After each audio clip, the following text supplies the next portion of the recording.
Бүгінде ақпарат ағыны аса жылдам. Бір ғана телефон арқылы балаңыз әлемнің кез келген шетіне саяхаттап, кіммен қалай сөйлесетінін өзіңіз де аңғармай қалуыңыз мүмкін. Сан алуан видео, пост, жасырын топтар мен ақылды кеңестер. Арасында пайдалысы да, зияндысы да бар. Ең қауіптісі идеологиялық улау. Бұл дін немесе саяси көзқарасты жамылып, баланың санасын өз мүддесіне бұрғысы келетін жымысқы әрекет. Олар балаңызға шындықты айтып жатырмыз деп сендіреді. Ал шын мәнінде отбасыға, қоғамға, елдің тұтастығына іріткі салатын жалған түсінікті тартады. Қауіп қайдан? Желдегі кейбір уағызшылар өздері де адасқан, бірақ сенімді сөйлейтін адамдар. Олар ата-ананы тыңдамауға, қоғамнан оқшаулануға, заңды елемеуге үйретеді.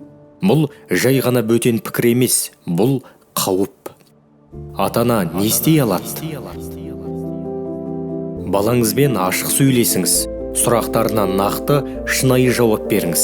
Егер ол бір нәрсеге қызығып жатса, тыйып тастамай бірге зерттеңіз. Қайдан көрді, кім айтты, қандай пікірге келді? Осы сұрақтар арқылы балаңызбен байланыс орнатыңыз. Саналы бала қауіпсіз ел. Балаңызға тек дұрыс деп айту жеткіліксіз. Ол өзі дұрыс пен бұрысты ажырата алатын деңгейге жетуі керек. Ол үшін ұлттық құндылықты, тарихи сана мен зайырлы көзқарасты күнделікті өмірде дәріптеңіз. Үйдегі әрбір әрекет тәрбие. Сіз оқысаңыз, ол да оқиды. Идеология қуатты құрал. Ол дұрыс бағытта болса, ұлтты биікке шығарады. Қате бағытта болса, тамырдан қиып түсіреді. Сондықтан балаңыздың санасына кім әсер етіп жүргенін біліп жүріңіз.